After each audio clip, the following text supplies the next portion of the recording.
Tudo sobre o Vasco da Gama, que venceu o Botafogo e entrou para a zona de classificação do Campeonato Carioca. Tem as últimas do mercado, bastidores, finanças e muito mais. Antes, deixa eu só me apresentar, me chamo Jorge Nicola, sou jornalista esportivo e a missão por aqui é deixar você por dentro de tudo que está rolando com o seu clube do coração para não perder nada. Aperta o botão vermelho de inscreva-se, ative todas as notificações e também deixe like. Combinado? Já o Vasco enfiou 4-2 no Botafogo e entrou na fase de grupos, na zona de classificação para a próxima fase. Vamos responder sobre mercado, bastidores, enfim, aquela live que vocês já estão bastante habituados. Aí é o melhor 10 do Brasil. Outra atuação bem acima da média, o passe que ele dá pro gol do Galdames é de quem manja muito, né? Todo mundo olhando pro lado esquerdo, ele acha no lado direito o Galdames, que mata no peito, bate, a bola pega no gatito e se oferece pro Galdames fazer o gol. O Luiz Antônio dos Santos Nicola tem alguma informação sobre o novo patrocinador no Vasco?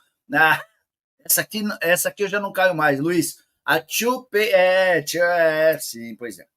Obrigado pelo superchat, bem-vindo. Vascão amassou o Botafogo 4-2, escreve o Maurício Melo.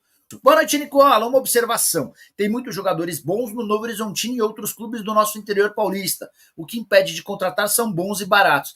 Existe muito uma desconfiança, Pedro, de que esses caras que vão muito bem em times pequenos do interior dariam certo em times grandes, né? Palmeiras resolveu pagar para ver e já contratou o Rômulo, que deu uma assistência e um gol na vitória do Novo Horizontino hoje por 2-0 contra o Santos na Vila. O Juliano Coelho perguntando o que eu achei do jogo do Vasco, gostei. E até achei que o Botafogo jogaria com o time em reserva. Afinal de contas, o Botafogo tem jogo super importante pela pré-Libertadores já no meio da semana contra o Aurora, né? Mas não, o Thiago Nunes colocou a formação titular com o Carlos Eduardo, com o Tiquinho, com o Tietê e companhia limitada. O Botafogo abre o placar no comecinho com um bonito chute de Carlos Eduardo. Carlos Eduardo fecha o placar de 4-2 com um golaço de bicicleta, a bola entra na gaveta, bicicleta perfeita. Mas o Vasco foi melhor do que o Botafogo durante a maior parte da partida. Muito volume ofensivo, algo que a gente não estava muito acostumado a ver. Vitória super importante que devolve o Vasco entre os times classificados para a próxima fase. João Vitor e Medel não pode esquecer. Cara, eu acho que o Medel tem algo contra si que é complicado, a altura, cara. E aí jogo aéreo, muita coisa envolvida para um baixinho. Ele sempre tenta ir no corpo, atrapalhar o cara, enfim. Boa noite, Nicola. A zaga do Vasco é a melhor que a do Bragantino e do São Paulo. O João Vitor é bom zagueiro, embora tenha custado caro, tá? 6,5 milhões de euros. Não assisti aos jogos do Ortiz, acredito em você. Boa, Gilmar. João Vitor, zagueiro top 5, tá lembrando o Vinícius Oliveira. O Kaique escreve o seguinte: acho engraçado, o Vasco é mais prejudicado nos jogos e quando vence um clube como o Botafogo, dizem que foi roubado. Cara, assim, eu não tenho provas para dizer, então eu vou tomar muito cuidado com o que eu vou falar. Mas, em geral, os clubes grandes são mais beneficiados do que prejudicados pela arbitragem. Isso é lógico, isso é natural. Até estava falando com a Fernanda, eu, Matheus e Fernanda assistimos ao jogo da Lusa, né? E hoje, pela primeira vez que eu me lembre, a Portuguesa teve o VAR a seu favor. Não que o VAR ajudou a Portuguesa, mas o VAR acabou corrigindo decisões de campo. Finalzinho do primeiro tempo, a bola foi lançada, o Tauan lançou o Borel, ex-jogador do Bahia. O Borel dá um tapa na bola e recebe um toque do adversário. Não dava para saber se foi pênalti ou não. O juiz deixou o jogo continuar. O VAR chamou ele, pontou a marca da Cal, 1-0 para a Lusa. Segundo tempo, entrada muito forte de um jogador do Guarani, o Heitor, no Thales.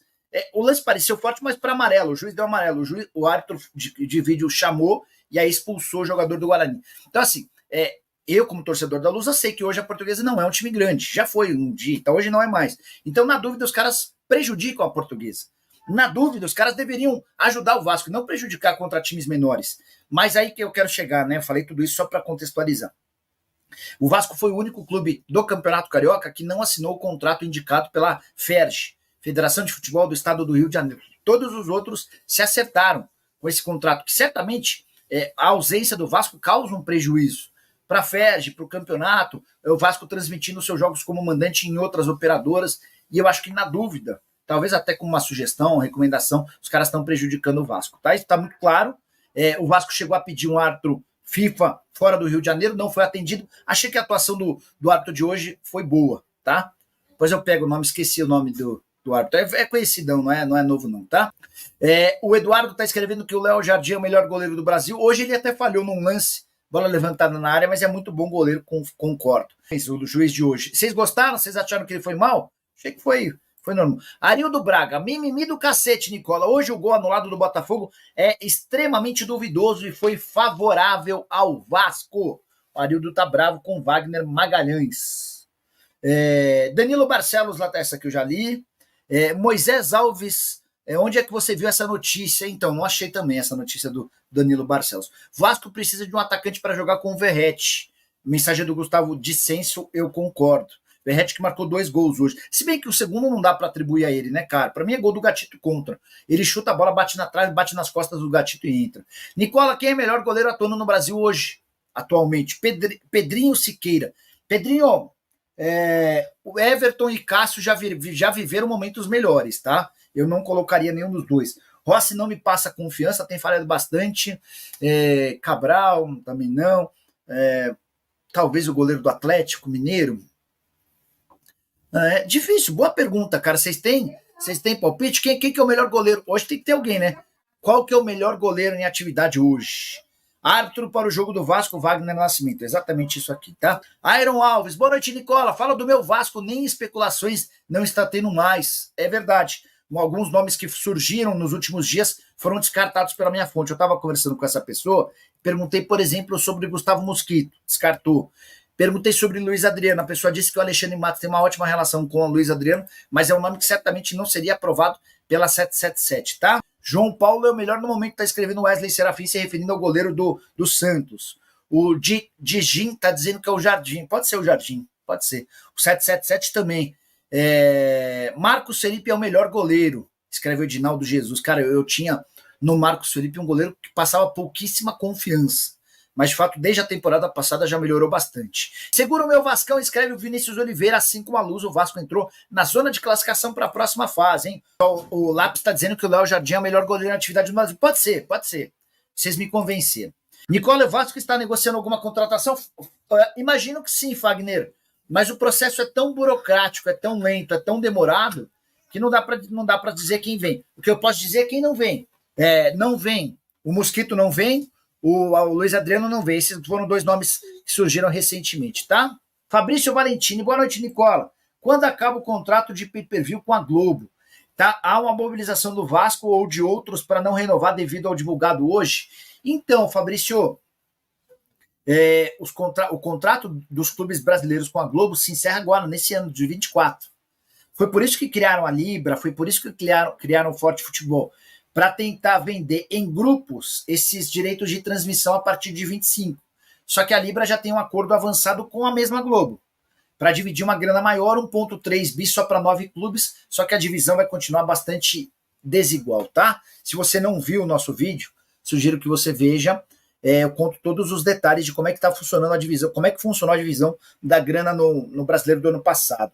Notícias sobre o Vascão depois das negativas de Pedro Henrique e Breno Lopes. Essa vitória do Vasco faz medo porque dá mais gols, dá mais gás às tartarugas da 777 não ir atrás de bons jogadores. Marcelo, faz sentido o que você escreveu, cara. É muito louco, né? Na teoria você tem que comemorar o 4-2, você vence o teu adversário, teu rival direto, na casa dos caras, um Botafogo que está sendo armado para disputar Libertadores da América, que liderou o Brasileiro. Enfim, é um domingo especial, mas é certamente um resultado que na hora que o Ramon Dias e que o Alexandre Matos foram cobrar reforços, o pessoal da 77 vai dizer, não precisamos contratar, estamos ganhando do Botafogo. Porque a 777 é a lei do mínimo esforço, os caras estão tentando não gastar dinheiro, tá? Essa é uma grande realidade. Quero falar agora sobre o Vasco da Gama, que deu uma alegria a seu torcedor, vitória por 4-2 de virada contra o Botafogo no Newton Santos. Botafogo que jogou com o time principal, mesmo às vésperas da estreia na pré-Libertadores. O Carlos Eduardo abre o placar com um golaço a favor do Botafogo. O Vasco começa a sua reação com gols de Galdames, o volante chileno recém-contratado, Piton, Verratti e um gol contra do Gatito. Muita gente atribuindo esse último gol ao Verratti, mas a verdade é que a bola bate na trave nas costas do Gatito e aí sim entra. O Botafogo desconta com mais um gol do Eduardo, um golaço de bicicleta no finalzinho da partida. Importante destacar que o Vasco termina a Taça Guanabara sem derrotas nos clássicos. 0-0 com o Flamengo, 0-0 com o Fluminense e 4-2 no Botafogo. Resultado esse de 4-2 que devolveu o Vasco ao G4, o grupo que se classifica para as semifinais. O Vasco nesse momento aparece na quarta colocação com 16 pontos ganhos. O Fluminense é o líder com 21, o Flamengo com um jogo a menos tem os mesmos 18 pontos do Nova Iguaçu e o Vasco aparece em quarto. Na quinta colocação, empatados o Botafogo e a Portuguesa com 2 pontos a menos do que o Cruz Maltino. O Vasco tem mais 2 partidas, pega o Volta Redonda e a Portuguesa, ambos em casa, vencendo os dois, e o Cruz Maltino estará na próxima fase. A vitória é super importante, só espero que a 777 não entenda que por conta desse triunfo não há necessidade de contratações. O Vasco ainda precisa de várias opções para ter um elenco mais recheado. A gente criticou, e tem que criticar não só pelo trabalho agora, mas pelos recentes, o Thiago Nunes, tem que elogiar o Ramon Dias também. Porque o Ramon Dias, quando ele chegou no Vasco, tava uma draga. O Vasco tava na zona do rebaixamento. Eu lembro, não sei se foi a época que ele... Agora, se a gente criticou, e tem que criticar não só pelo trabalho agora, mas pelos recentes, o Thiago Nunes, tem que elogiar o Ramon Dias também. Porque o Ramon Dias, quando ele chegou no Vasco, tava uma draga. O Vasco tava na zona do rebaixamento. Eu lembro, não sei se foi a época que ele chegou, mas o Vasco chegou a estar a 9 pontos do primeiro fora da zona. O Vasco fez uma campanha no primeiro turno que foi um... Foi patético. Muita gente dava o Vasco como rebaixado. Eu achei que fosse... E ele bateu na mesa e falou, não vai cair. Ele chegou e falou, não vai cair. Ele falou que não ia cair. E realmente, o Vasco cresceu muito com o Ramon Dias. E hoje, vale a pena a gente deixar claro, o Vasco cresce muito depois do tempo técnico. Porque o Vasco estava uma bagunça, o Vasco estava ridículo. Tem o tempo técnico, o Botafogo estava na frente, mas depois o Vasco vai e busca o placar. Eu acho que o Ramon Dias a gente tem que elogiar.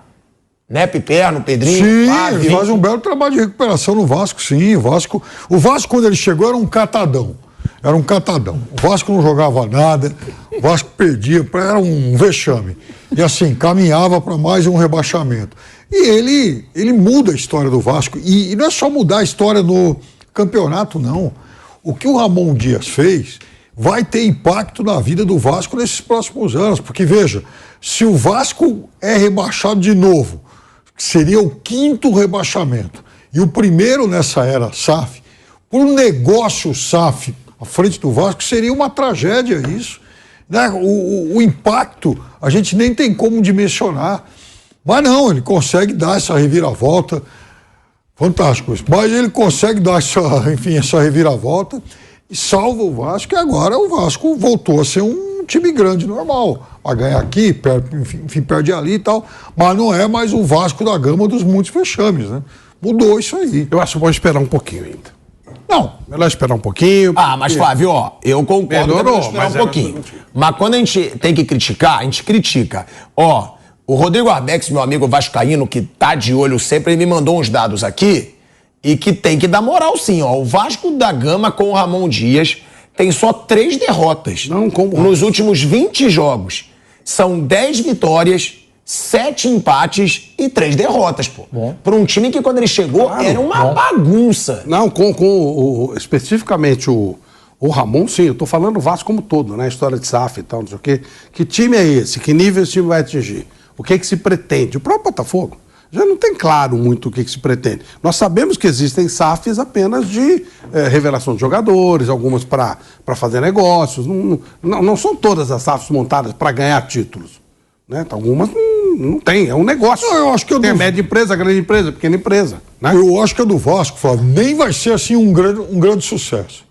Eu sou um pouco pessimista em relação a superestimar isso aí. Mas, assim, também acho que caminha para não dar os vexames que... Porque, veja, de menos de 15 anos para cá, o Vasco caiu 4 vezes. Sem dúvida. O Vasco ficou 5 anos em Série B. Não é para cair, não é para cair. Sabe, eu acho que pelo menos isso eles vão conseguir reverter. Agora, também, confesso para você que eu não vejo como é que o Vasco possa ser um Flamengo nos próximos anos.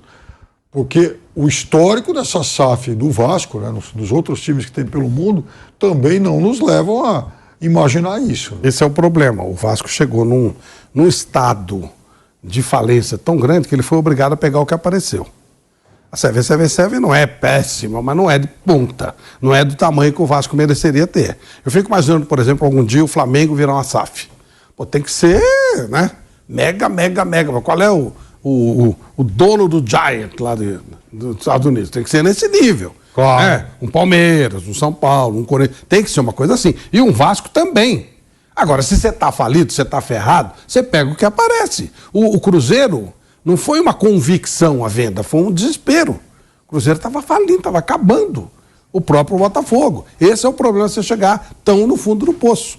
Então, não sei se é uma SAF no nível do Vasco, né?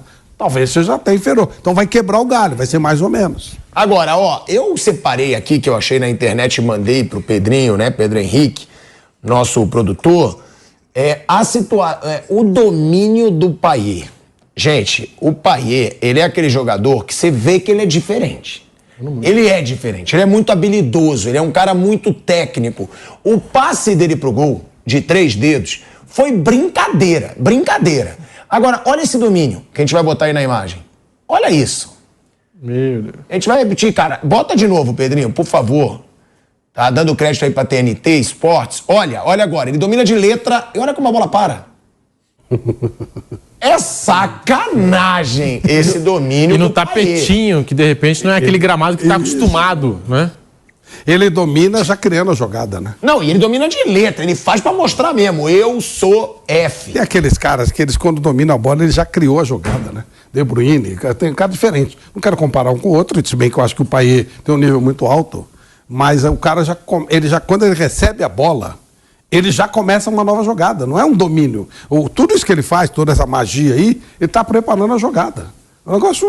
Ele já domina virando. Já domina preparando Ele já domina virando e a bola para. Não é por dominar, não, ele já tá pensando na jogada seguinte. É um negócio muito sério, esse tipo de jogador. Realmente é legal de ver, é muito bom. Tem jogador que chega no Brasil, às vezes com nome, mídia, e só fica pela mídia, pelo nome mesmo.